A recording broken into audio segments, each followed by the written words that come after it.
Tonight's demonstrator is Pat Scott. He's the current president of the Denver Woodturning Club and has been the president, I think this is his third year. Third year. Last year. He's a And glutton. his last year's. I'm really looking forward to his demonstration. He's going to demo how to put pews and bowls that you have giant cracks in. How do you pronounce that? Pews? No. Is that how you said it? Pews. Pews? Is that not correct? That is not. Oh.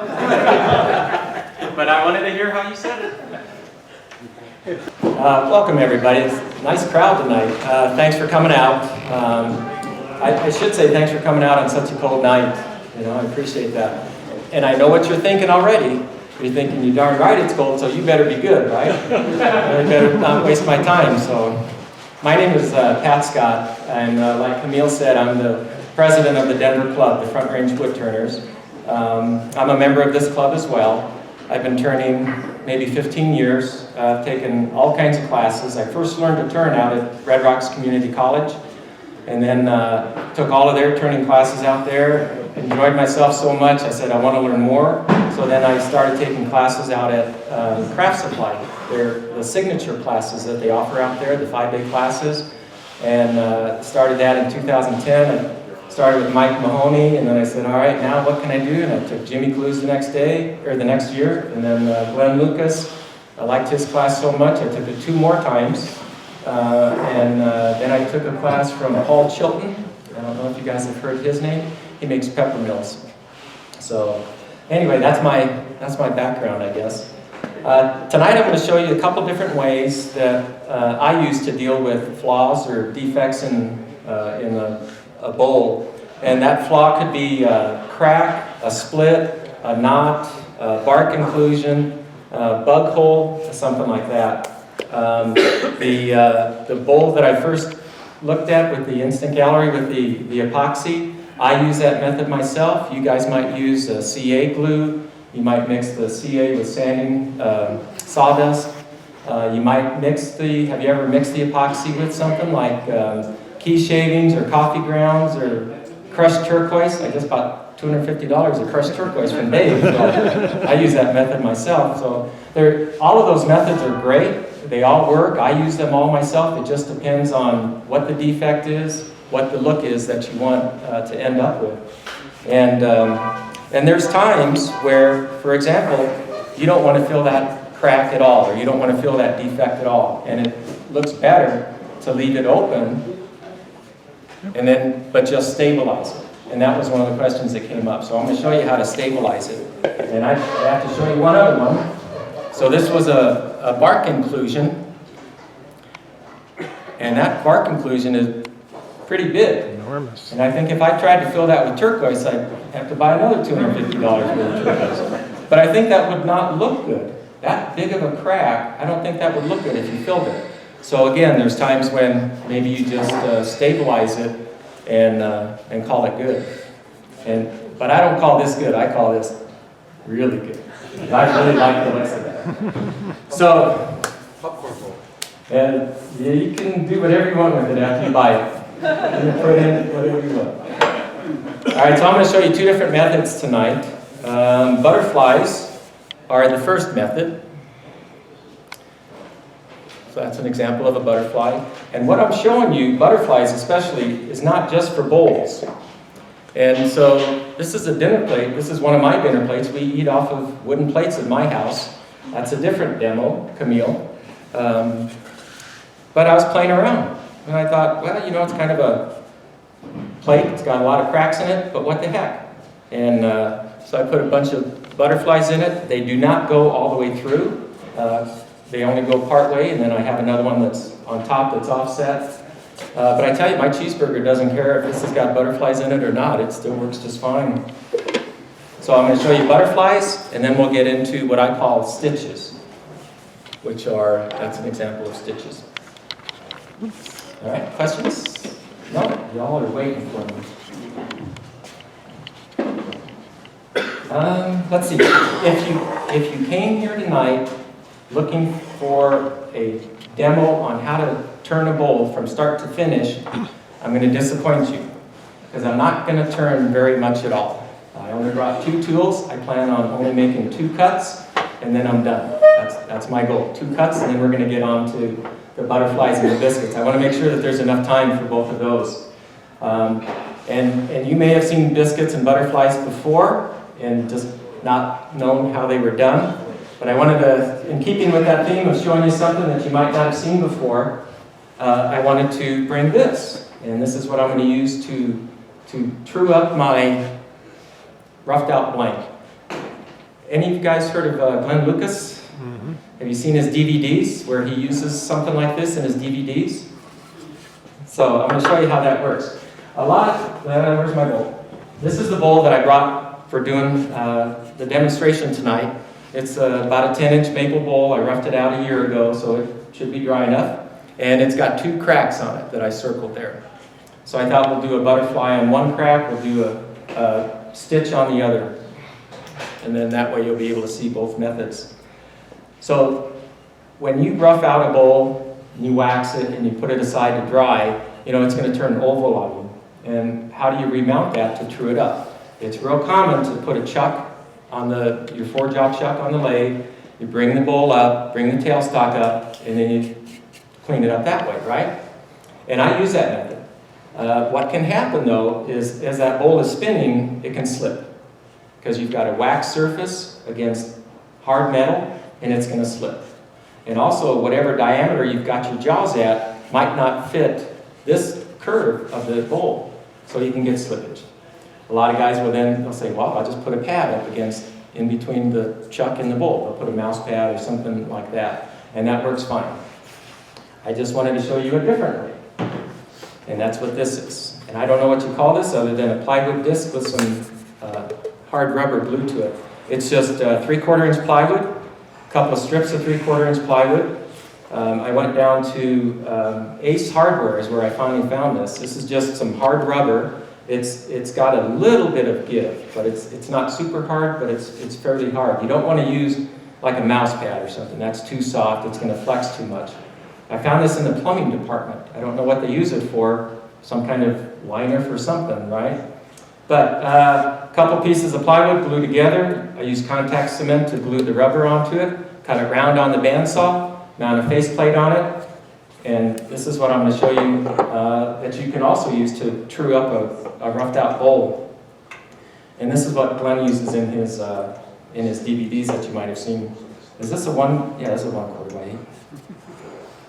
The last demo that I gave, my wife told me, she says, you better do a good job or else you're going to walk home. And, no pressure, right? So I thought I did a pretty good job, but apparently not good enough. And I don't want to walk home again tonight, so I thought I better do something different. So I drove myself tonight. Problem solved, right? All right, so we're just going to bring this up. Now there's another advantage of using a plate instead of a chuck. And this particular bowl, you can see how the center, let's see how do I want to angle that. Well, you can see how this was the center where the pith was and the sides drop down, right? So what I'm going to do is I'm going to take that high point and I'm going to set it inside this channel. And then the bowl is going to be driven just by these 4 areas that it's contacted with the rubber. And it provides plenty of drive. An advantage, though, of this, and you're like, well, I can do that on my chuck, right? I'll just use my center point that I marked when I roughed it out. Put that up against my chuck, bring up your tailstock. An advantage of this is that, let's say I had a real big tree, my pith is in the center, and I took a bowl blank on either side of that pith. What can happen when that bowl dries is that tenon can shift, it can get off center. And now that center mark is not really the center of the bowl anymore. So what this lets you do is move that bowl left and right, or wherever you need to go to find the new center. And all you have to do, I'm going to use my center mark, but then all you have to do is just, to see if it's centered, is just check your distance on either side and on either end to see is that centered or not, or has my tenon shifted.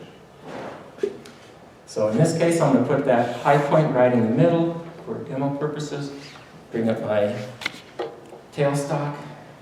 And now Now it's just contacting on these 2 points, and then on these 2 points. And it's got plenty of drive, and it won't slip like it will on a chuck. This is just a little bit less than 12 inches in diameter. 12 inch is a common size that I make for salad bowls. If I had a 12 inch, I could just take cuts and come right off the edge of the bowl. But with this, obviously, I need to stop short. Check your tension.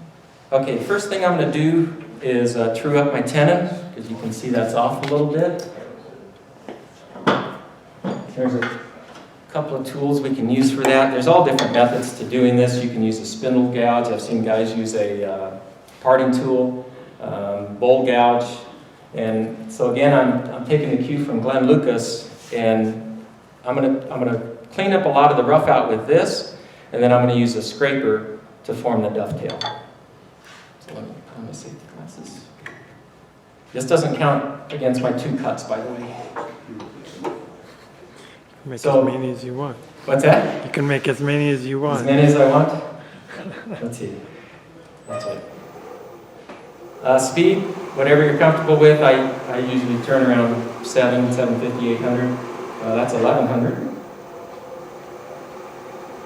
839, how's that? And I'm just going to clean this up real quick. I'm just taking a little bit off the roughness, or the outer roundness. And just scrape that a little bit, like that. And you can hear when you're down to solid wood again. Okay, so I got most of the roughness out of the way. The scraper is, this angle is ground to the same angle as my dovetail jaws. I use Vicmark dovetail jaws.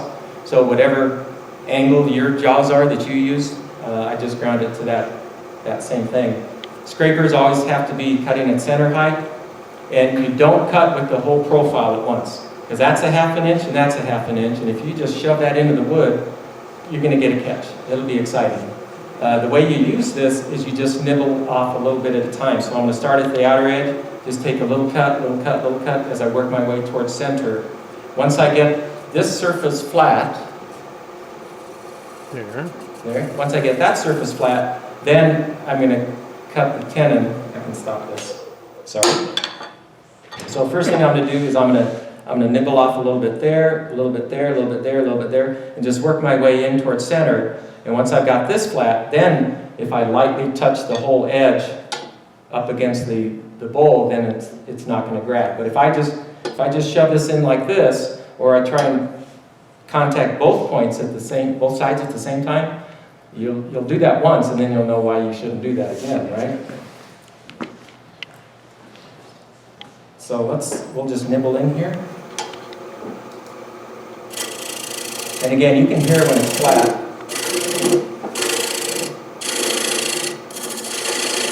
Okay, so I've got that surface flat. Now I'm just going to skim off just a little bit off of that tenon itself. And when I'm doing the tenon, now I'll be using the other side of the gouge. And I'm just going to take a little cut.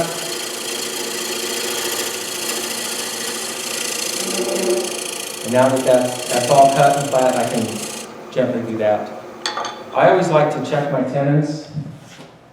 Oops, I got that ruler out. Oh, perfect. I always like to check my tenons, check this surface right here, because as you've all heard, that's the most important part. You want this to be flat or just slightly concave, so that the jaws of the chuck have something nice and flat to sit up against. And I always use a ruler. As many times as I've done this, I still check with the ruler.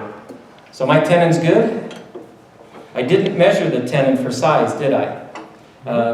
And after you've cut thousands of those, you get pretty good at knowing what size it should be. But I brought different jaws with different size, or different chucks with different size jaws, so it doesn't matter what size that is. I got a jaw that'll fit it tonight. So, all right. When I rough out, or when I clean up a roughed out bowl, my goal is to do it in 2 cuts. I'm going to take one heavy cut that just gets it round, and then I'm going to take a lighter cut to clean up any torn grain and refine the shape. That's my goal, 2 cuts. It's good to have goals, right? I don't always hit that goal, but it's good to have goals. When I clean up a roughed out, I use a 1/2 inch bowl gouge. Again, if you know me, you know that I'm a fan of Glenn Lucas, so I use his grind, his profile, and a lot of his techniques. This is a 55-degree bevel, for those of you that are interested in that. It's a swept back grind, and I'm sorry. I'll bring it on for you. It's a swept back grind, and then I relieve part of the heel.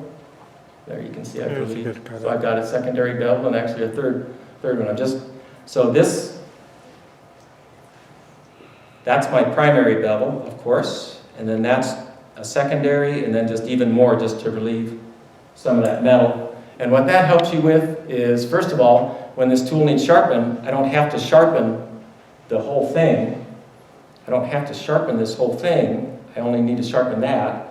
But also where removing this excess helps you is on the inside of a bowl so that you don't get those lines. And you've probably all heard that before. I turn left-handed when I'm cleaning up a rough out. So I'll turn left-handed like this. All the shavings will go that way. I made sure and move my coat out of the way. And I'm going to do a heavy cut.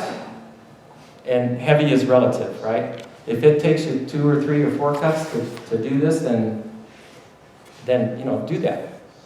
Whatever it takes. My tool rest is kind of set up so that it's closest to the center of the bowl. And hopefully I can make this in one pass where I don't have to readjust the tool rest. Tool is going to be up against my hip. My left hand is holding it up against my hip, and my right hand is just holding it down on the tool rest. And again, I'm going about 800 RPM, and I've got the flute rotated, so this is Glenn Lucas's trick. Sorry, can you guys see that red line down the center of my flute? There it is. Yes. Do you see that red line? This is the Glenn Lucas trick. If you're struggling with where do I hold the gouge, how do I hold it as far as open flute, closed flute, things like that, Glenn draws a red line down the center, and then all you have to do is you just rotate it until you don't see the red line anymore. And that's like the sweet spot. That's the safe zone, if you will. If you're cutting this way, just rotate it to where you don't see the red line in this direction. And that gives you about the 10 o'clock, 2 o'clock position. That's nice and safe. So I'm not fully open, I'm not straight up, I'm not fully closed. I'm somewhere in between. And the red line just helps you with that sweet spot. So I'm just going to contact the wood here. I'll push in just a little bit. I drop the handle to make the curve.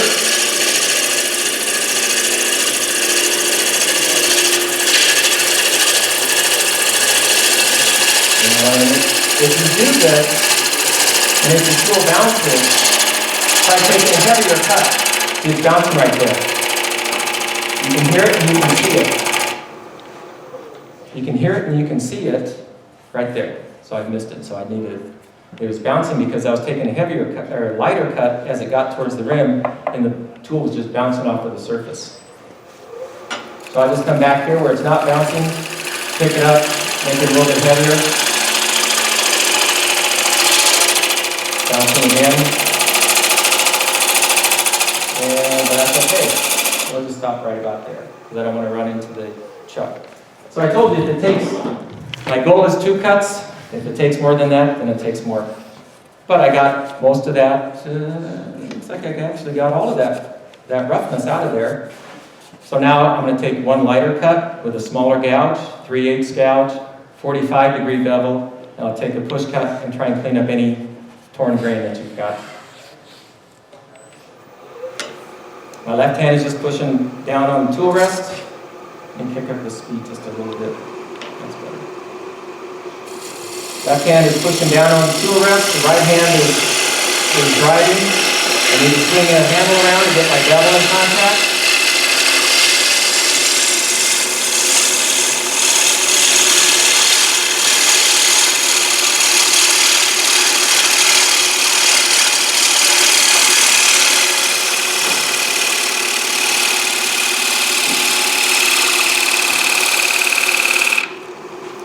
And I'll stop right here. So I don't know if you can tell in the camera, but you can, if you were closer, you could see right here is where I finally had my bevel contact, and that's a much smoother surface than it is down here. To clean that up, I would just do a shear scrape right here.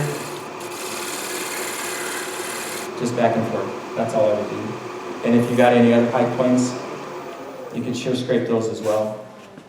For the purpose of the demo, that ends my bolt turning. So I've got a clean enough surface there. I mean, it's actually a polished surface. Maybe a little line, I could shear scrape that out. But I don't, and again, you can tell right down here, this is where I scraped it, and that's where I cut it. You get a much better surface cutting than scraping. And you can still see I've got a crack there. And there's my second crack. So, all right. Any questions? Any questions about that? Is that your final now? Your sand or put sanding sealer on or anything? No, it's not my, for tonight it's my final. So if this was a bowl that I was making at home, I would mount it in the chuck, in my 4-jaw chuck. I'd clean up those little ridge right there, and then that would be my final. But it would just take another, and the reason I put it in the chuck is because I don't want to hit this with my elbow, trying to do that tonight. So I'll take this off.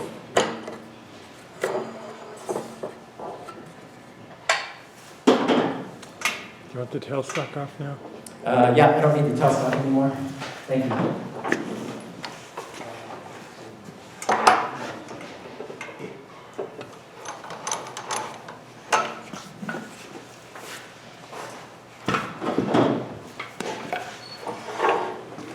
I do have to remove this lip before I get into making biscuits. Let's see how I did with my jaws. I might cut that just a little.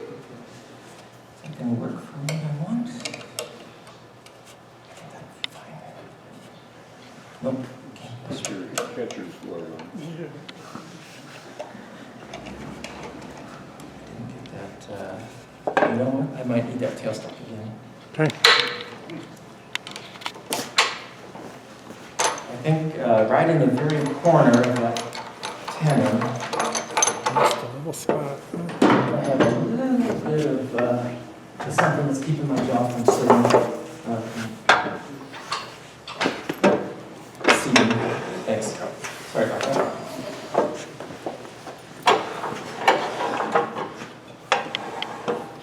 Thanks. So we'll just put that back up there.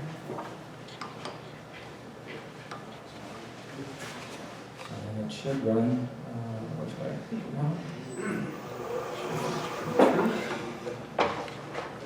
I think just right down in this very edge right there, I need to remove just a touch more.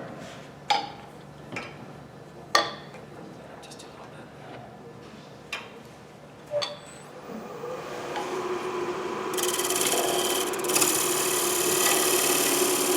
Look, right there. That sounded like something broke. Oh, well, I got a knot there, and I did get a little bit that chipped out, but that won't matter for what we're doing here.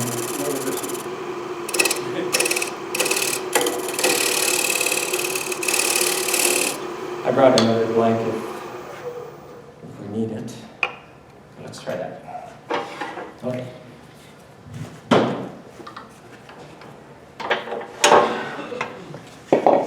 One more time.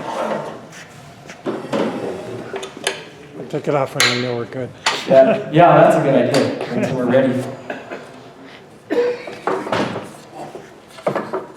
You have a faceplate on the back of that, or what? Uh-huh.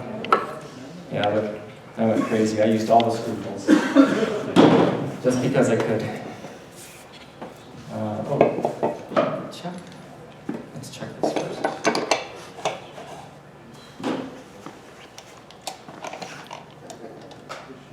Oh yeah, I got room now.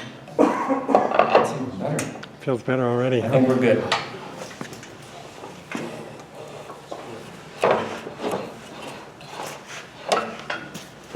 So would you prefer to have the Golden Lucas thing would be smaller so you can finish oil on that, or?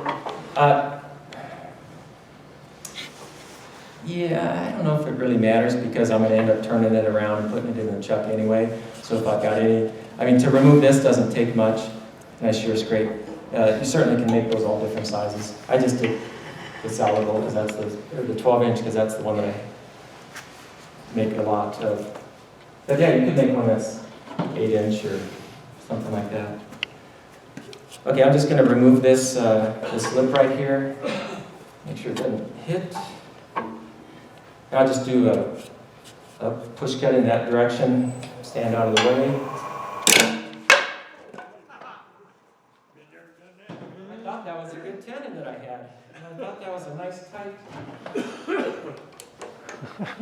It was nice and tight. It is. Yeah, good thing I drove. Dang, I feel better already. That is I don't know what's wrong with that. That's a good tenon. Oh. All right, you ready? Get ready. I went to a smaller gouge. We'll try a lighter cut. Everybody held their breath. Exhale a little bit right now. And would you believe me if I said that never happens at home? It never does. I'm serious. Seriously, it never does. Last demo I gave both came off too, didn't it? All right. I'll never tell. I just wanted to get that excess out of the way. I don't care what the surface looks like. I don't care about this surface. It's not going to affect what we're going to do. All right. So now that's all the turning that I'm going to do tonight. We'll get into, what do you say, let's put a butterfly in this. So I've got, and the camera's not going to be able to see the cracks, but you saw the 2 cracks that I've got. We need to cut a butterfly. So the gist of it is I've got a template that I'm going to use hot melt glue to attach to the bowl. I'm going to use a router to plow out the recess, and then I'm going to glue in my butterfly. So I just told you all the secret. The secret is hot melt glue. Yeah. So depending on which of these methods you're going to do, whether it's butterflies or stitches, like I said, there are some tools that you'll need. I have a little trim router.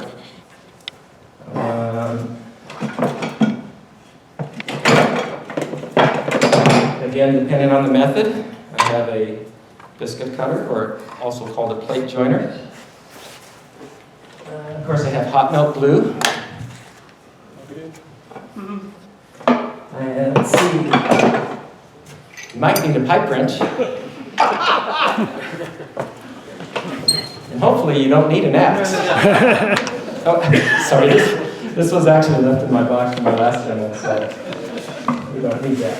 And one thing that is really handy, you can do it without it, but one thing else that's real handy is this carving stand from Trent Bosch. It just makes life so much easier. Does that just go on your banjo? Yeah. That's one way. That's how we're going to have to do it tonight. So, let's just get this out of the way. It comes with a bracket, so you can use it elsewhere. All right, so I told you the gist of this is that we're going to use a template. We're going to use a template that we're going to, and I don't know if you can read that, but it's from a company called Big Island Engraving, and he's out of Hawaii. And I've got some handouts for this. So there's a guy in Hawaii, his name is Mark Stebbins, and he operates a company that he makes does all kinds of engraving and stuff like that. But then he sells these butterflies and templates. He also makes turtles, templates, and dolphins and hearts. He makes, and I'll put these down here, he makes 5 different sizes of butterflies. Let's do it this way. So he makes 5 different sizes of butterflies, ranging from 1/2 inch, which I don't have, 3/4, 7/8, 1 1/8, and then his largest is 1 3/8. So he makes 5 different sizes. I just use the middle 3. I said, well, where do I start? And that's where I started, and they've been just fine. I haven't found a need for the smallest or the largest. And of course, then he makes different size templates, with different size holes in them. Different size recesses, depending on, you're not going to be able to see that. No. Hold it still. Yeah, so he makes obviously different size templates to go with the butterflies. He makes the butterflies out of 11 different types of wood, and he makes 2 different configurations of butterflies. And what I mean by the configuration is, if you can tell, maybe if I put them that way, that would be better. If you can tell, this one, I'll give my pointer. This one, has square corners, and this one has rounded corners. So he makes 2 different styles, 11 different woods, 5 different sizes. Your choices are, and then you can buy the butterflies in 2 different size packages as well. So your choices are there. I've probably got 6 or 7 different types of wood that I use. Bloodwood, koa, cherry, maple, wenge, padauk, oak. He also makes pine, which I don't want to use that. I think poplar, and it's on his website. So a lot of choices. A nice guy. You order the stuff, he'll ship them a couple days later, and it takes a couple of days to get here. So, and shipping is like $7.95. If you order $150 or more, you get free shipping. So, all right. So, what size you use, and how many you use, and where you put it, that's all up to you. Before I take it off, so again, the idea is I'm going to take one of these templates, and I'm going to use hot melt glue, and I'm going to stick it to the bowl, and I'm going to cut my recess. The very first one I did it this way. I did it on the lathe, I locked the spindle. There's still some movement there though, isn't it? You don't want this thing to move at all. You don't want it to move at all, if at all possible, right?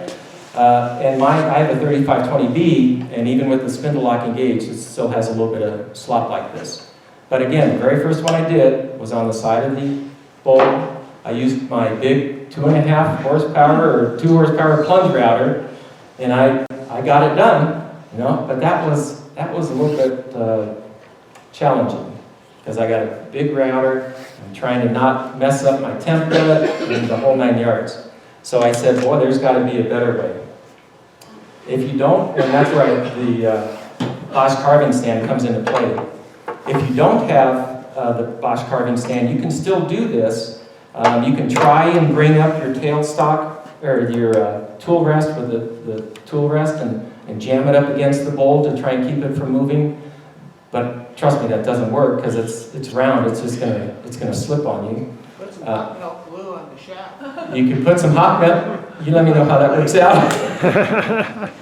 What I've heard some guys will do is they'll take a ratchet strap and they'll wrap it around here and around the bed and crank it down so that this doesn't move at all. That doesn't do any favors for the bearings. Doesn't do any favors for the bearings.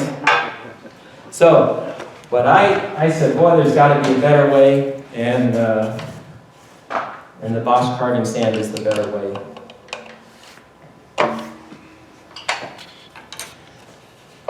Does anybody in here have that? Have a Bosch carving stand? Oh, a couple of you guys, good. You guys are halfway there then. Yeah, well, he lives right up the street. How big a router bit are you using? 1/8 1/8 solid carbide down cut spiral. Did I say that right? The Bosch carving stand, here it is.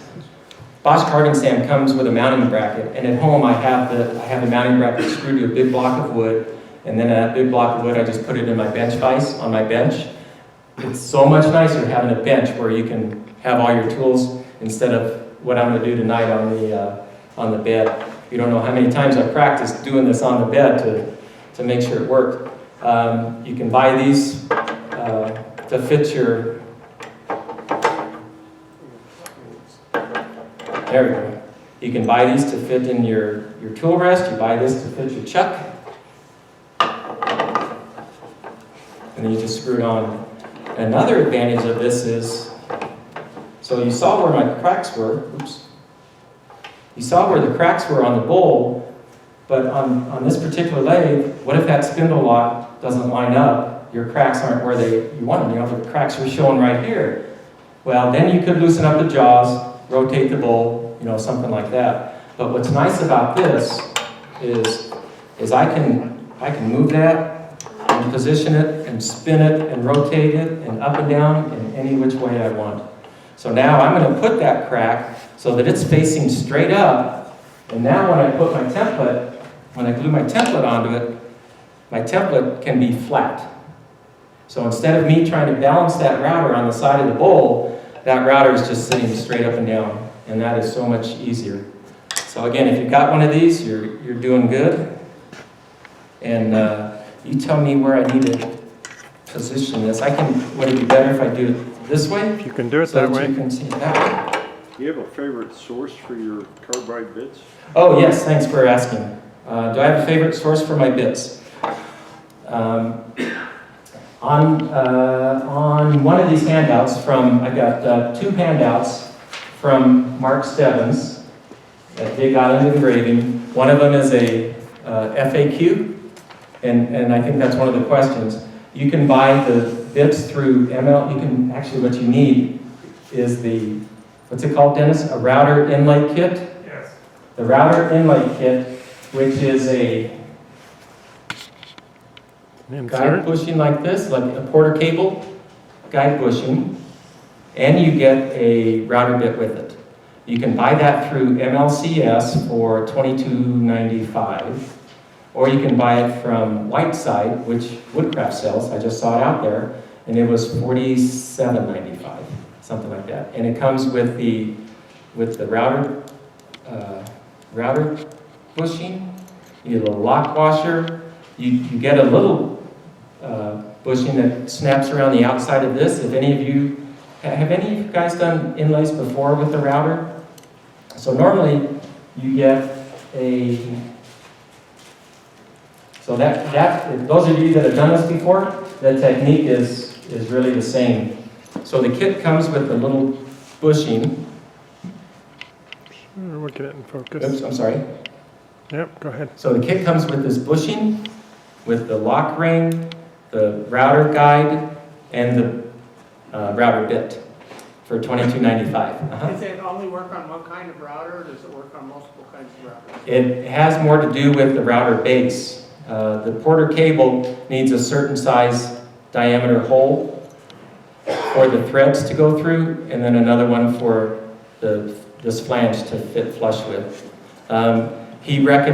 Mark Stebbins recommends the Porter cable, but I have a Bosch. You can use a DeWalt. You can use a trim router works best, a smaller router. But if all you've got is a 1.5 horse or 3 horsepower, try it. Try it and see if you like it before you go out and spend more money.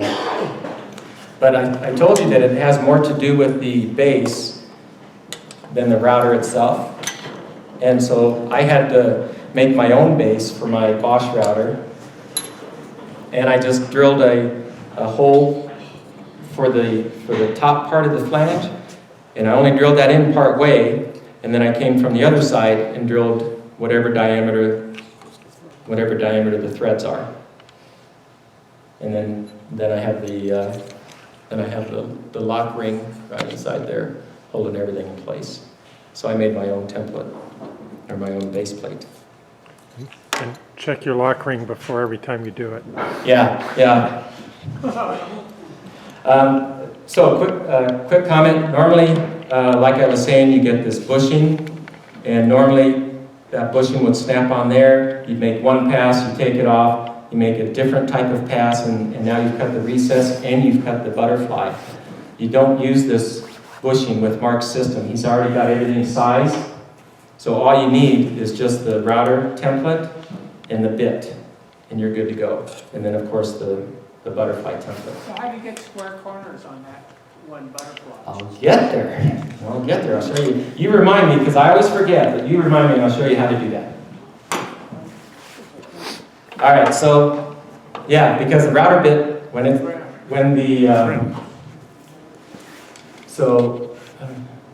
so this router bit is just going to follow around inside the template here. That's why I need an angle. So this is just going to follow around inside the template, hogging out all the wood, but the bit itself is round and it's not going to leave a square corner. So you remind me after I cut it, and I'll show you how to do that. So here's a crack, and this crack isn't too bad. It's not very big. I could fill this with epoxy. Did you tint your epoxy, by the way? What did you use to tint it with? A little powdered alcohol dye or something like that. Oh, okay, good. I use artist color, the kind you paint with, but yeah, you can use all kinds of stuff. And what kind of epoxy did you use? Did you use 5 minute or the overnight? It was an overnight. Overnight, that's what I use also, because the 5 minute sets up too fast, and that's when you can get air pockets too. Good, those were the questions I forgot to ask you. All right, so I've got a crack here that I want to fill, or that I want to cut a recess in. You guys can see that. It's entirely up to you what size template you use, where you put it, how many you put, and all that stuff. Typically, the smaller the bowl, the smaller the butterfly. And what I like to do, and again, what's nice about this Bosch carving stand is I can make this bowl level. Here, let me spin that around. That's good enough for there. I can make it, well, hang on here. Let's make it level. Level enough. And so the Bosch carving stand, I'll make this surface as level as I can, and then I can just kind of place templates on there. That one's not going to stay. I'll place the butterflies on there, and I'll say, what size looks good? And that's what I do first. And there's nothing that says you have to use all of the same size butterfly.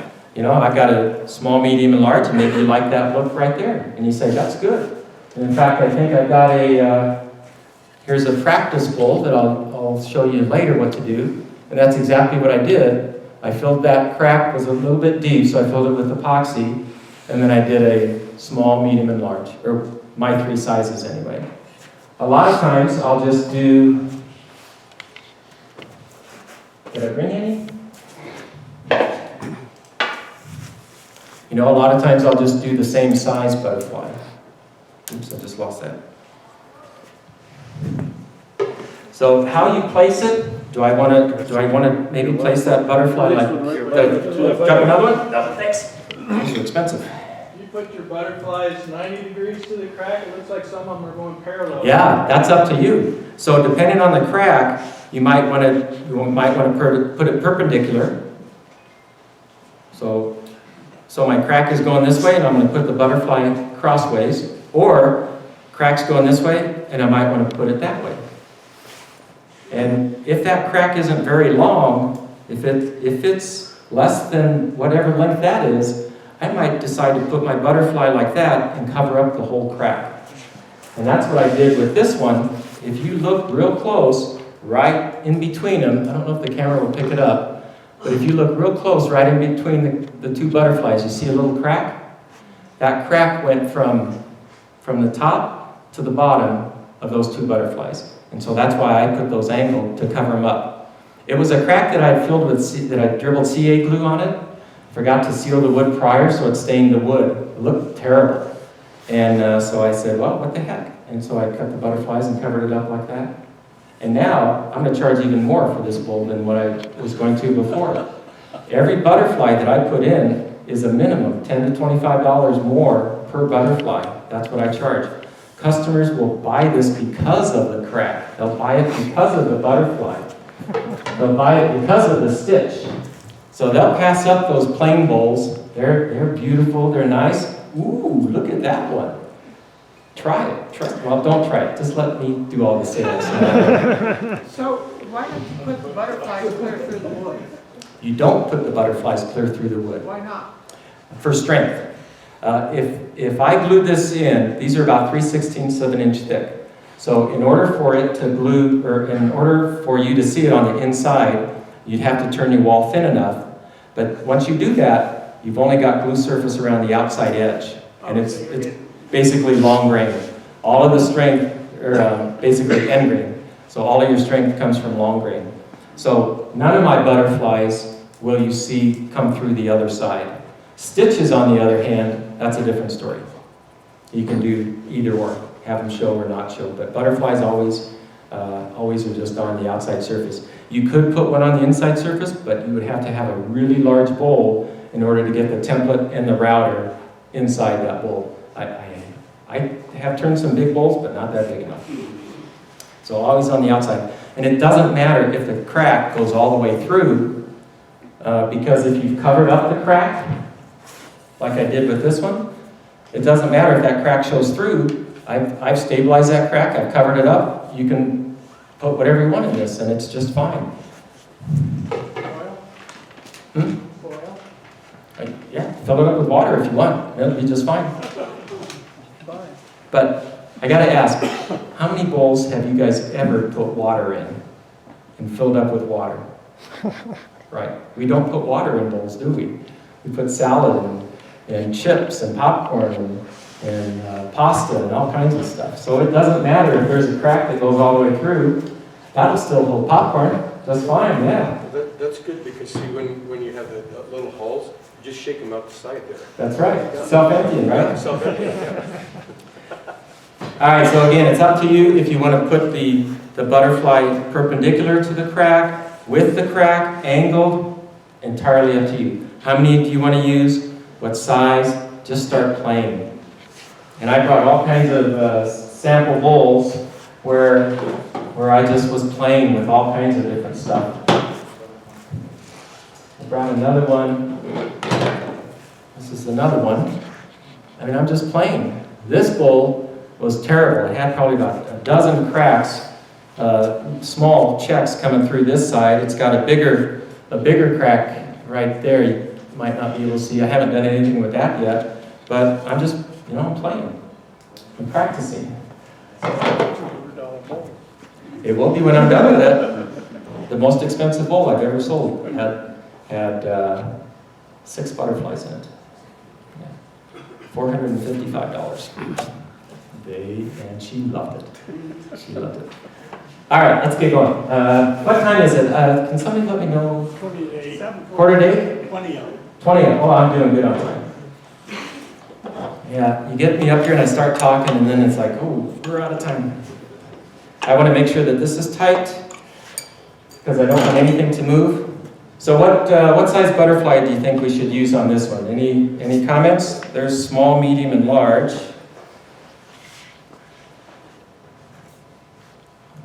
Tell. You guys don't care, do you? Medium? Medium? Yeah. Which is the 0.9 inch, which I use a lot.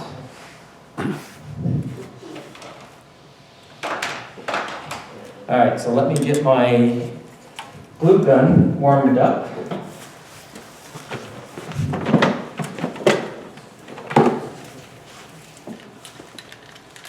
How thick are the butterflies? About 3/16. And you don't have to cut a 3/16 inch recess. You can cut 1/8 of an inch and then just sand off the rest. And I've done that plenty of time. And there was somebody that came up to me before the meeting, and he showed me a piece that he had made already and finish turned it. There's final thickness and all that. And, it was maybe, I'll just say 1/4 of an inch. And so he said, what should I do with this? Well, butterfly. Because he wouldn't want to use a stitch, because it'll show through on the inside. And so you got to have some way to cut the excess loose. But a butterfly, and even if a 1/4 inch thick wall, all he's got to do is find some way to mount it solid so it's not moving, and then just recess it 1/8 of an inch or so and sand off the rest. And you stabilize that crack. So I've got my glue gun warmed up, and I just have a piece of laminate to catch the dribbles.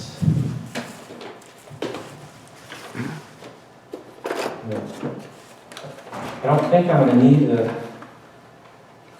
extra glue stick, but I just like to have it handy. And there's one other tool you're going to need, and that's compressed air. And what I do with my template. So while that's warming up, now is when I position this to where it's level. Oops. And again, I can rotate this and do all that stuff. I want to make sure that is tight. Okay, let's get my router. And I can talk about the router while that's warming up.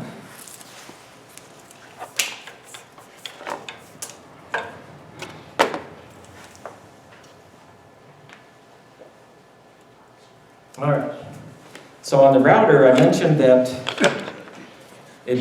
you have to use, or the router Inlay templates use I think it's a standard, the Porter cable standard makes these bushing kits. I made my own base, and you can see that the router is just going to follow around this template on the inside, and I'm going to plow out the wood. Don't use the bushing that the kit comes with. So I need to set my depth of cut, and you don't want to try and cut 3/16 of an inch all in one pass. I usually do 2 to 3 passes, because that's a small 1/8 inch bit, and all those chips that start getting cleared out in there, they get packed in that recess, and it can snap your bit at the worst. You need to use a half the diameter for each step down. That's about what I do. And then all those chips that build up in there, they can start affecting, believe it or not, they'll deflect your bit a little bit, so you don't get a nice clean cut along the edges. So we're almost ready. Almost. So the first thing I need to do is set my depth of cut. Let's see, I don't know if you're going to be able to see. So I just want that, you can set up a butterfly right next to it. I don't know if you're going to be able to see. It's not focusing. So let's just do it this way. If the butterfly is 3/16 of an inch thick, I want this protrusion or the recess to be about 1/16. And then the next one, I'll go another 16th, another 16th. I just don't want to do a whole lot on that first pass. So let me just fine tune this real quick. Oops, where's my... You can always go deeper, right? Now, so my glue's ready. On these templates, Mark takes a lot of effort to imprint the size of the recess and his name, so I always put glue on the back side. You can apply glue directly to the wood. You can apply it on the back of your template. One thing we didn't do is, and this is usually what I do when I'm waiting for the glue to warm up, is I'll place that butterfly. I'll do the layout however I want, however many I want, and things like that. And then I just draw. I usually use a pencil, but I'm using a marker for you guys, so you might be able to see it better. And I just draw on the wood approximately where I want that. So if I decided, I like 3 of them, I would trace the outline of all 3. And that just helps. When I have hot glue on this, you only have a little bit of time to get that positioned, and those marks will help you with that. So, what's that? Okay. I'm going to go ahead and glue this down and I'll finish talking. For the sake of the camera, I'm just going to apply glue right to the template. You can apply it on either side of the center. You can apply it in all 4 corners. I'll just do all 4 corners, just to make sure. And you just put a little dab on there. Did that come through? Okay. Then I got my mark, and I'll just position that. Kind of line it up. You got a little bit of time. Did I put enough glue? Maybe, maybe not. We'll see. I don't think I did. Let me pull that off real quick before it dries. I try and use as little glue as possible, but depending on the curve that you're trying to straddle, you might need a little bit more. So I needed a little bit more on this outside edge because it really dropped off, and I ended up putting way too much there on the inside edge, but it'll hold. And then I just push it down, I center it, kind of push it down, and you can feel it bottom out, if you will, level out. And then I'm just gonna sit back and unplug my glue gun. Did they make glue guns that don't dribble like that, that don't ooze out? I haven't seen one. See? It's like a Coke gun, you gotta back off. Man, I don't know how to back off on a glue gun. This was good that I used a lot of glue because I'll show you how to address. I put too much glue, and when I pushed it down, it squeezed into the recess. You need to clean that out because that'll affect your guide pushing. But before I do that, I'm going to just let that cool for a couple of minutes. The box, this is just general purpose glue, and the box says that within 60 seconds it's at 90% strength. And so at home, I'll either sit here, and I'll just wait, but usually at home I'm doing something else. Remember, I'm doing this at my bench, so then I just go over to my lathe and I continue working on another bowl, and I'll come back 5 minutes or an hour later, and I'll work on this. We're going to wait and let this dry. I'm going to gently grab it and make sure it does not move at all. You don't want this thing to vibrate or shift at all, because I'm trying to trace the outline of this butterfly. And if this template moves and shifts a little bit, I don't have a tight fit anymore. And gap-filling glue just only works just so well, right? Yeah. All right. So I talked about the glue squeeze out, that if some of that glue squeezes out into the center recess, you have to get rid of it. And I just I have a dovetail chisel, and I just come straight down the sidewall and just scrape it away. So that'll take me a minute to do that.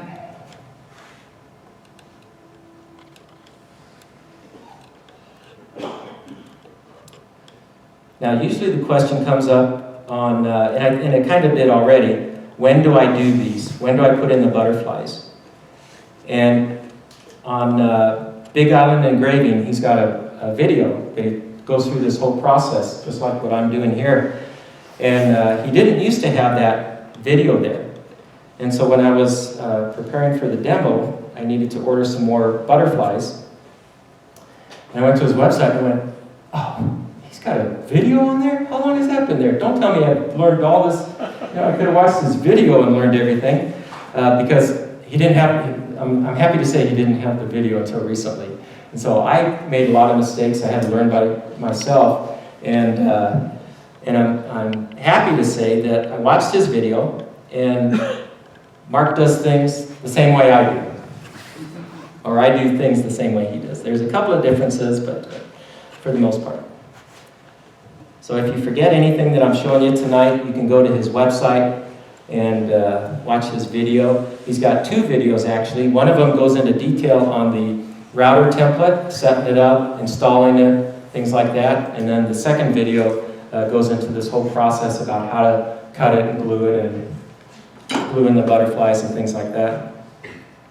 So that's nice and tight. That's not moving at all. I cleaned out my squeeze out, my glue squeeze out, so I'm ready to, I've already set my depth of cut. I'm ready to route.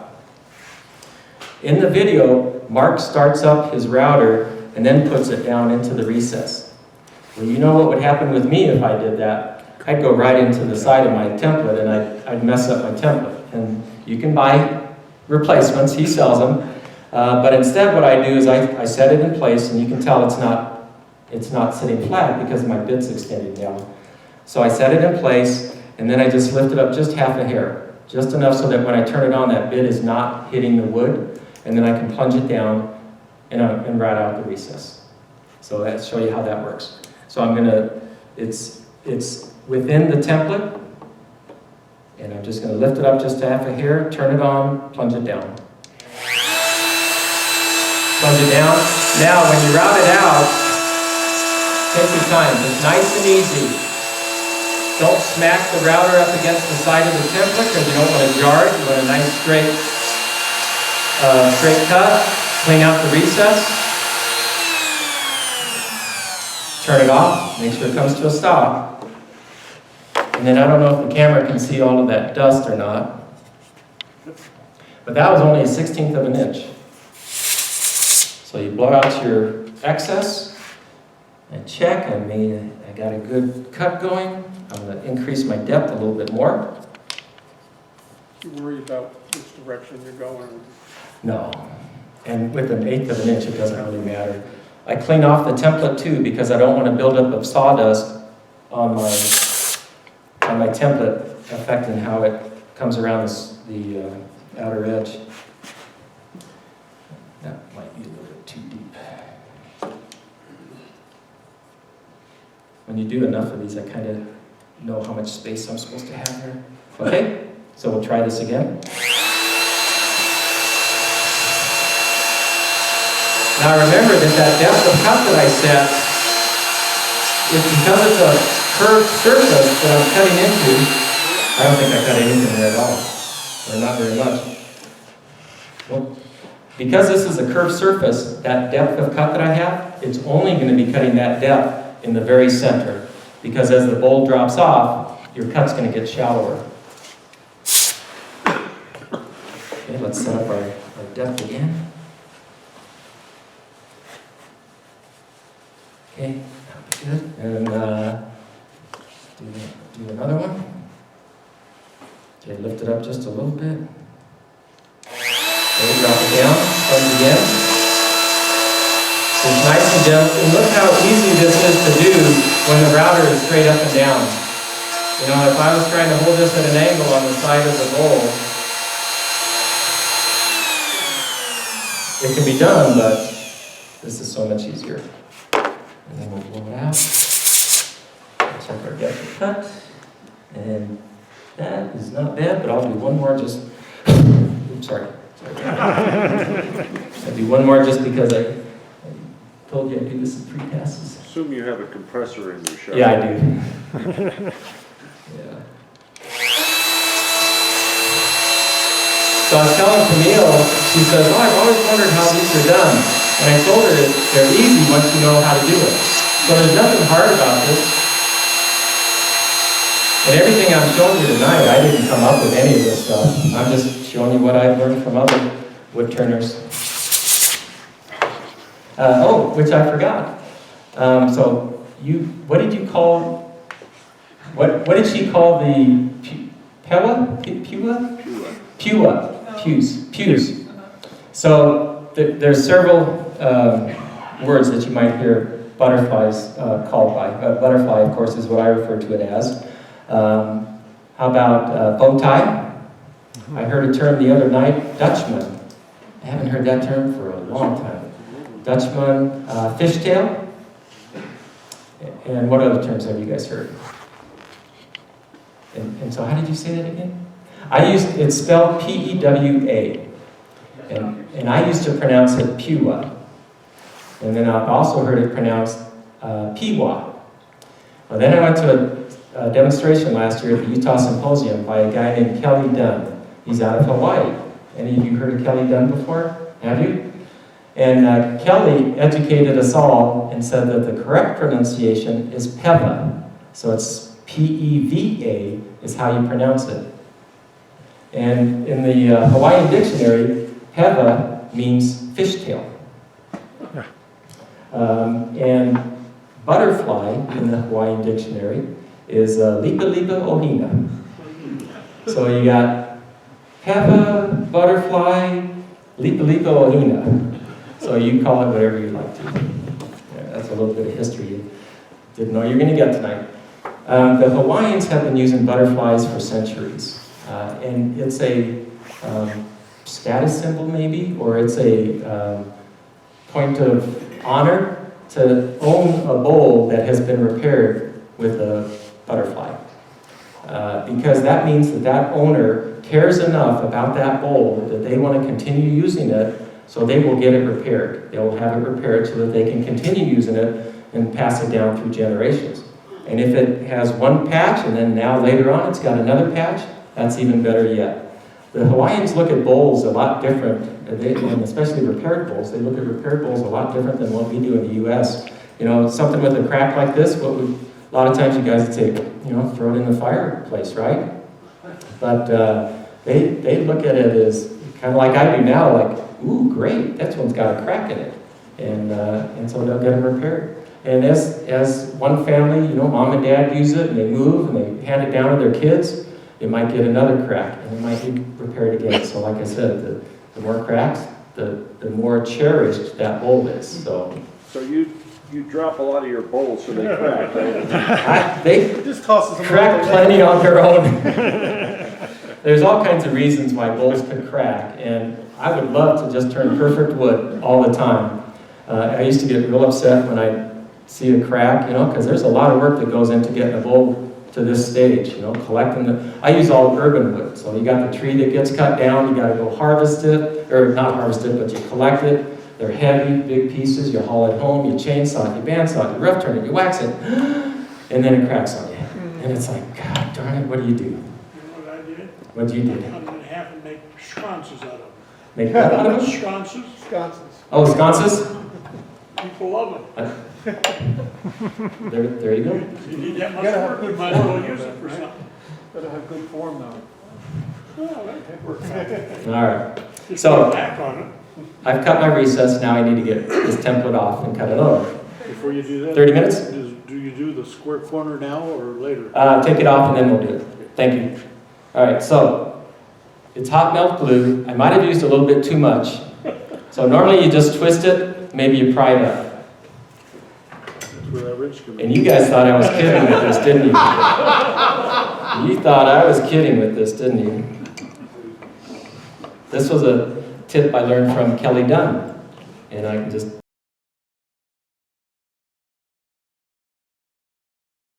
give it a little bit of wiggle Yeah. in the direction. Hope that thing stays on the tenon here. Yep. Oh, my thing's loose. I haven't broke one yet. Oh, yeah, well, He's always the first. but I think I loosened it up enough. Oh, man. We're gonna have to use our chucks. It's coming out of the chuck. Yeah, I know it is. I'm trying to hold it in place. Cleaning it up off the bowl. Just use a chisel. And you can just peel it up off of. Nice and easy. Avoid the tendency to rock your chisel like this because then you put points into your bowl. And to clean it up off the template, it just cleans up nice and easy. Same thing.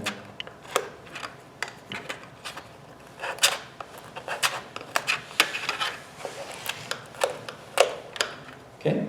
And then I can use a little bit of mineral spirits if there's any residue that I want to clean up after that. All right, gluing it in. At home, I use yellow glue. I use Type Bond.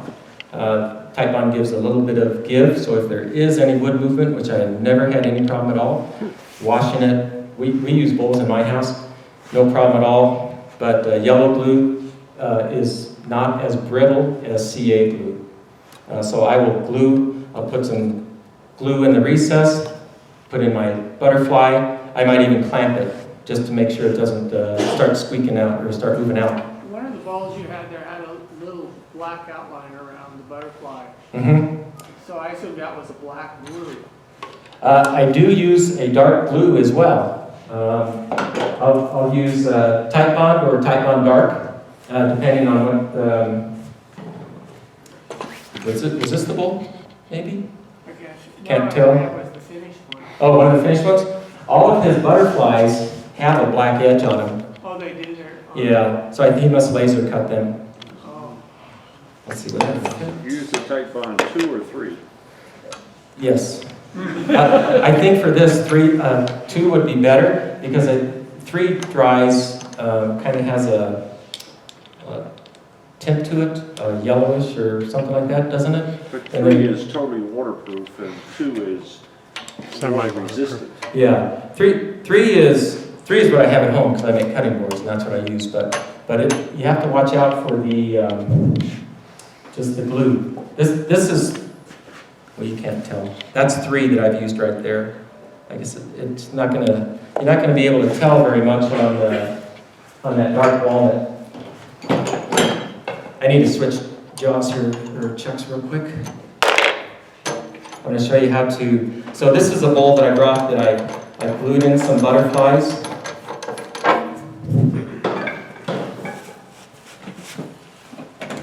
And I want to show you how to finish it up, and then I'll get going on to the stitches because I'm running out of time. And then let me know when there's 5 minutes left, and then we'll do a giveaway. Nope. So these are some butterflies that I glued in the other day, and I don't know, I put it on there. And I didn't cut my recess as deep as the butterflies are. Remember I said you don't have to cut it 3/16 inch deep recess. Put it back on here so you can see.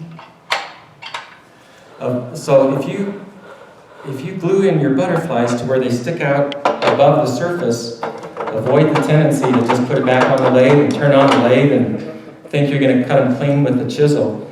Because what can happen is the butterfly can just tear off, and it can tear off below the surface. So now you have to remove even more of the wood. So what I do is you can use a chisel, which I used to use, and now I just sand it. So those old 80 grit, 120 grit discs that don't work anymore, they were great for this. All I'm going to try and do is just remove these high corners, these high edges, so that when my chisel does hit it, it'll just cut it instead of grabbing it and tearing it out.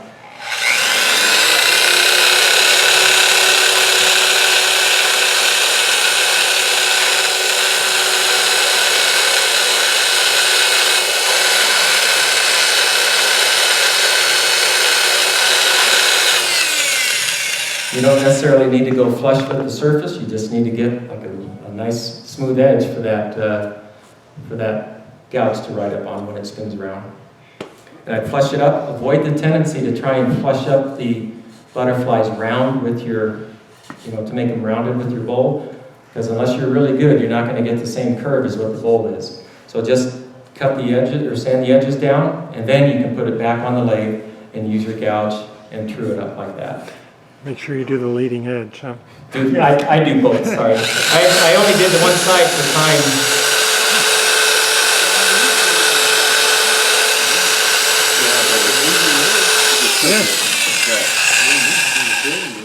What's that? You wouldn't need to do the trailing edge. No, but I'm not smart enough to figure out which is the leading and trailing.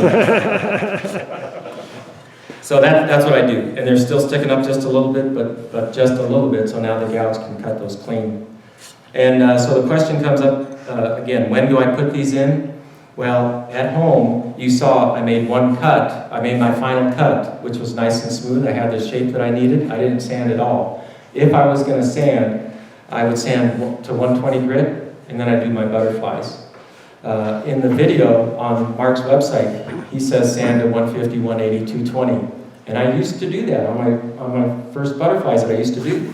But there's always glue squeeze out. If I'm using a chisel to scrape glue off of the bowl, I'm going to make marks on the bowl. And if I've sanded this up to 220, and now I make marks on the bowl, and I got to clean up my glue squeeze out, I'm going to drop back down to 120 to clean up those marks. So that's one way that I differ from him, is that I clean up. I only sand to 120 if I need to sand. So if you didn't really want to make a cut, you could just sand them down too on the lathe. Right. I sand them down. Oh yeah. You don't have to make a cut, you could just use the sander. Yeah, but don't try and go flush with the surface, because you'll end up sanding a flat spot. While it's spinning them. Then your tool will bounce, or your disc will bounce. Cut it and then sand it. Too much surface, or too much. I really don't know why this is coming out. But, all right, let's cut this is my practice bowl anyway. Let me show you how to do a stitch real quick. Any questions on the butterfly before? Yes. What's that? Corners. Square corners, thank you. Very first one I did, I took a chisel, a little dovetail chisel, And I sat there and I chiseled out each of the corners, and I had 6 butterflies in that bowl, so 4 corners each, 24 corners. I said, boy, there's got to be a better way. And that's when I started using the round corners. Round corners are not as traditional as the square corners. And so if I tried to sell a round-cornered bowl in Hawaii, I would have a hard time selling that. If I had square corners, it would sell much quicker. The easy way to clean up the corners is get you a utility knife, put in a brand new blade pointing up, and I'm going to try and position this so I'm going to stick the point to that blade right into the corner, and then I'm just going to lift up and pare it away. And then I come on this side and lift up and pare it away. Just like that. So much easier than using a chisel. And that's it. And then you saw how long that took. Go do the others in no time at all. Wow. Thanks for reminding me. Any other questions? Again, highest percent of moisture content you let your bowl go before you do anything like this? well, I have so many bowls at home. They're drying easy for a year before I ever get to them. And I have a moisture meter, and if it's too wet, shoot, I'll just grab another bowl. So what would the number be though?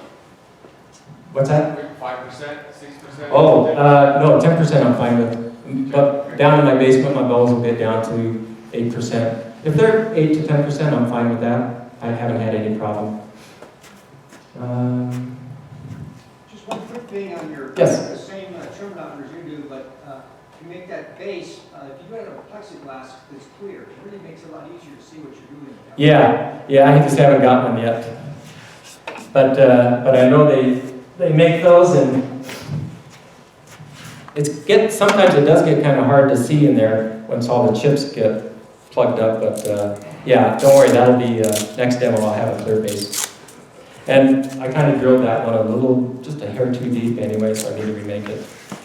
All right, stitch. If I refer to this as a butterfly, if I refer to it as a biscuit or a spline, it all means the same thing. And I'm sure there's those of you out there that have used biscuit cutters before, and you know how they work. Oops, let's unplug it. If you've never used one before, there's a blade. This is a 4-inch blade. It comes standard on this. This is a Porter cable, and basically, the biscuit cutter is used for joining boards. It's not used on bowls. So what I'm about to show you is not the recommended way to use a biscuit cutter. Proceed at your own risk. If you're uncomfortable doing this, don't do it. So there's 3 sizes of biscuits. There are 3 sizes of biscuits. The standard sizes are 0, 10, and 20. And you also should practice. If you've never done a bowl before, practice. Just grab a scrap piece of bowl, aspen, cottonwood, and just practice making cuts into it. I first learned about first learned about stitches at the AAW symposium in Minnesota 6 or 7 years ago. There was a guy by the name of Jerry Kermode, Kermode. Have any of you guys heard of him? Jerry used to live in Hawaii, and that's where he came up with this method, or that's where he came up with this use about 31 years ago. And he lives in California now. But a biscuit cutter is used for joining pieces of the boards together. And it uses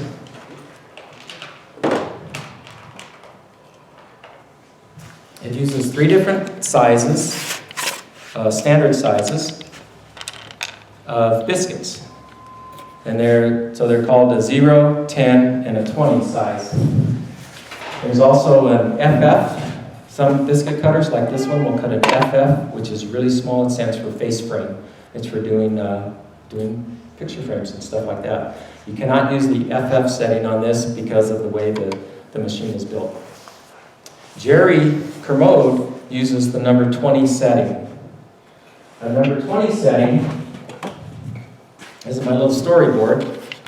A number 20 setting will cut a slot 2 3/4 inch wide.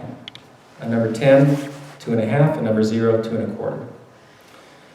To me, 2 3/4, that's a pretty big slot to be putting into a bowl. So I use the 10, just because I'm have to be different, right? But remember that 2 3/4, 2 1/2, that's on a flat surface. I'm cutting a curved surface, so it's not going to cut a 2 1/2 inch wide slot, even on the 10 setting. It'll cut something smaller than that because of the radius of the bowl. So you plunge this into the wood. It cuts a slot. Normally, then you would use one of these biscuits that the factory makes to glue into the bowl. Let's see, which one did I not glue? But these biscuits are designed to be loose to allow for a little bit of alignment between those two boards that you're trying to glue together.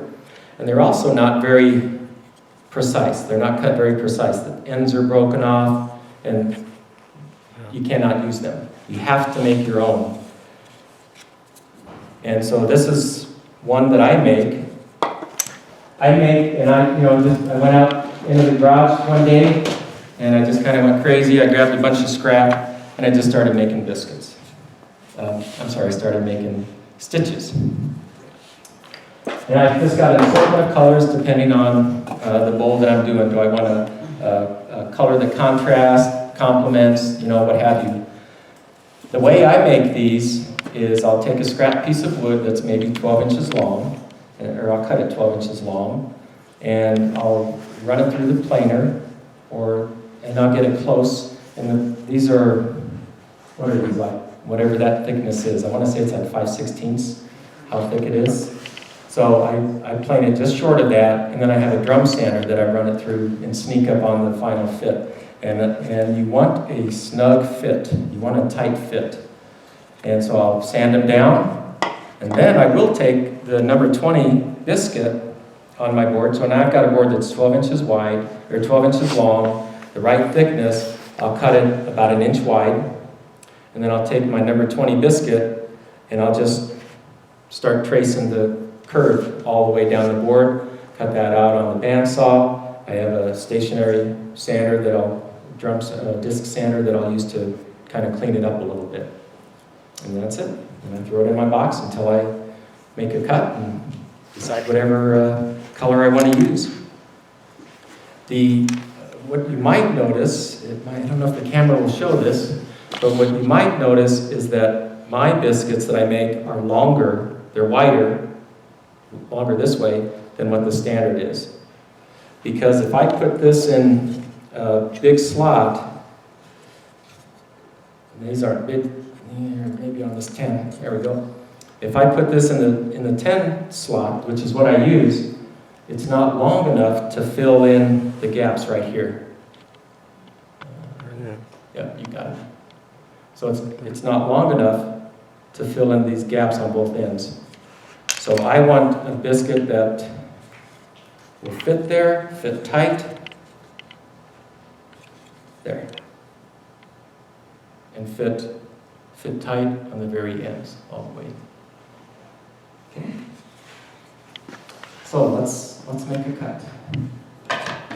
So again, this is not the recommended way. It's not for the faint of heart, right? It's not for the faint of heart. It's not as scary as you would think. So now I'm going to turn this on. I'm going to turn it on. The blade is going to be spinning, and I'm going to plunge this into the wood. So do you mark it? Why don't you put 4 rubber legs on that so it kind of sits square? I could, but I'm lazy. But you certainly could. And I've thought about that, though. And the reason I haven't done that is depending on this is my thought, depending on the curve, those feet might not match, or they might get in the way, and they might prevent this from, I don't know if it would or not. Even if you put 2 and you use it on a narrow side of ball, it's like stabilizing the glue. Stabilizing it. And how would you attach those? Would you make your own false You could probably drill and tap it, and it just hooks drill and up. tap? Double sticky tape. Double stick? Yeah, I thought of that. Try it, let me know how it works. No, I'm serious, no, try, I thought of that. I just haven't come up with a good way of doing that yet, and to be honest, I really haven't found a need for it either. So my thought when I do this is that blade's going to be spinning. As soon as that blade hits that bowl, a curved surface, this thing is just going to scoot on me. And in practice, in reality, that doesn't really happen. It doesn't scoot because it's a small surface. As it gets deeper, then it might move just a hair. But practice on something else first. Do you mark it on the bowl Mark where you're going to go? where I'm going to go? Yeah. So I'll just say, and just for grins, I'll say, let's do 3 slots, 4 slots. You can do whatever you want. I'll just pick one of those slots. So on this biscuit joiner, I do have a red line for my center mark, so I can line that up with my crack. Okay, I've got that lined up with my crack. I look and see where the blade's coming out, and I just center that over my mark. And then I just kind of, there's not much bearing surface for this to write on. It really is only writing on that much. But you can kind of feel when it's centered, when it's flattened out on that. So I line it where I want to cut. I got my center line. I balance it like that. And then I just breathe, or hold my breath, or whatever. But it's just nice and easy plunge. I'm holding it steady with my hands. And then I'm just going to plunge down, nice and smooth.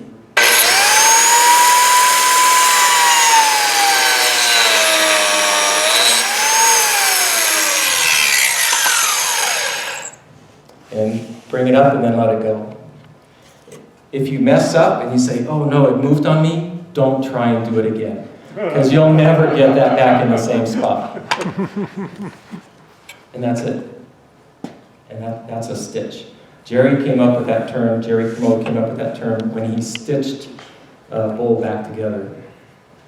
I use yellow glue on this again, Type 3, because that's what I have. I buy that in the gallon. But you can use CA glue, but again, it's a little bit brittle, more brittle. Now, the blade on the biscuit cutter does make little points here on the edge. You know, it's an alternate top bevel, so you get kind of a little notch. So you can do a couple of things. You can go get your blade reground to where it's flat across. Or I have a small 1/8" chisel that I'll just knock off that point so that this fits flush. Or you can use your CA glue in your sawdust and sand around it. And these biscuits, by the way, they're much thicker this way. They're much thicker this way, or wider than they need to be. You know, because I'm going to end up cutting most of that off. But now I've got something to grab onto. If this is too tight and I can't get it in there, or I'm checking my fit, I've got something that I can grab onto. And then I just have, I brought a little handsaw that once this is glued in place and dry, I'll cut that off. At home, another tip from Trent Bosch is I use his little air-powered, then I just cut that off. And then I make sure I don't have the ends. You know, if I cut it off flat, I kind of sand the ends just so when I turn it on the lathe, you know, it doesn't rip it out. You get filled with turquoise too. Well, I don't know if you would want to do that.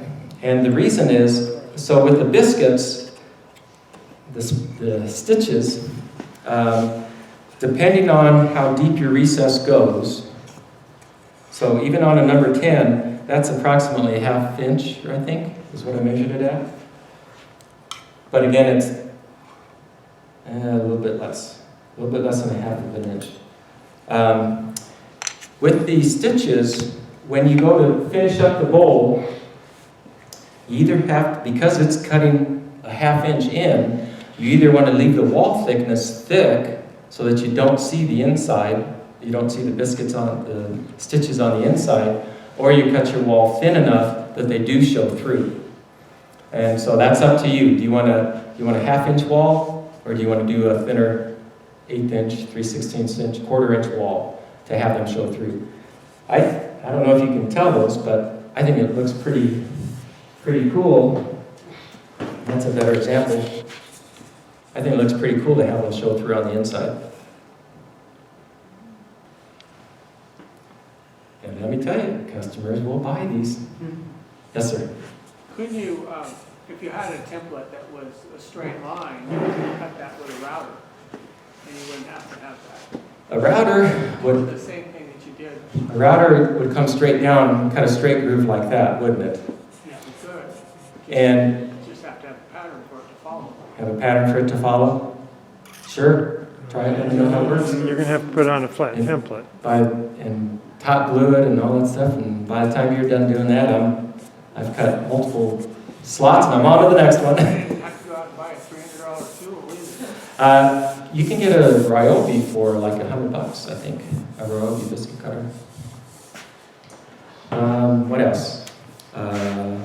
You can use CA glue. I think that's it. Did I run out of time? 10 minutes? 7 minutes? Perfect. Any questions on doing this? It wasn't that hard. You guys were all holding your breath, weren't you? You wanted to see what would happen. You want me to do another one? Sure. Do you typically turn the inside to its final form before doing this, or? Oh, good question. No, you do all of this stuff when the bowl is still thick, because you want that mass when you plunge into it. If it's final thickness, then those pieces can move on you. And in fact, this one, you can see how that all blew out. You got a big hole into that. I was playing around, and I turned this to final thickness, and then I said, I'm just going to plunge a couple of slots into that. Well, I actually did something else different to it, and I almost cracked the bowl in half. It had nothing to do with this. I was playing around. I hit it with my hatchet to create a crack. And it was so thin it just split in half. So that was going to be my demo. So I was going to say, there's a crack right there, and if you guys can't see it, I can make it larger so that you can see it. There we go. There, can you see it now? So that was going to be part of my demo, but I forgot. So I tried that, and I just split this wide open. But now this thing is real thin, and it's flexible. So I needed to, and I thought, well, okay, let's repair that. Why not? It's a scrap bowl. So what I did is I took some little popsicle sticks, about this big, and I hot glued those to the bowl to stabilize the crack. And then I plunged my biscuit in there and glued in my biscuits. And these are glued in now. You can see they're poking through. And now I just need to cut them flush and clean it up. So there, that was a good, that's why I brought this bowl. And so that on a curve you can see the width of the 0, 10, and 20. Just to show the width. So it's not the full 2 3/4 and 2 1/2 and stuff like that. Let me cut another one real quick. I'm going to line up right where I want. There's that. Kind of right there. Prop it against my body a little bit. Breathe.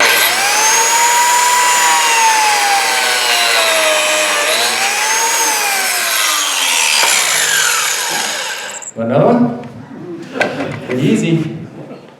Doesn't take any time at all. So by the time you guys are done with your templates and all that stuff right there. Did you put glued in?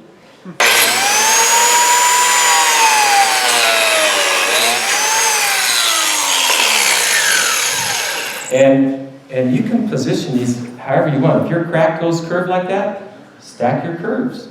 Cut your slots following the curve. So I didn't come up with any of this stuff.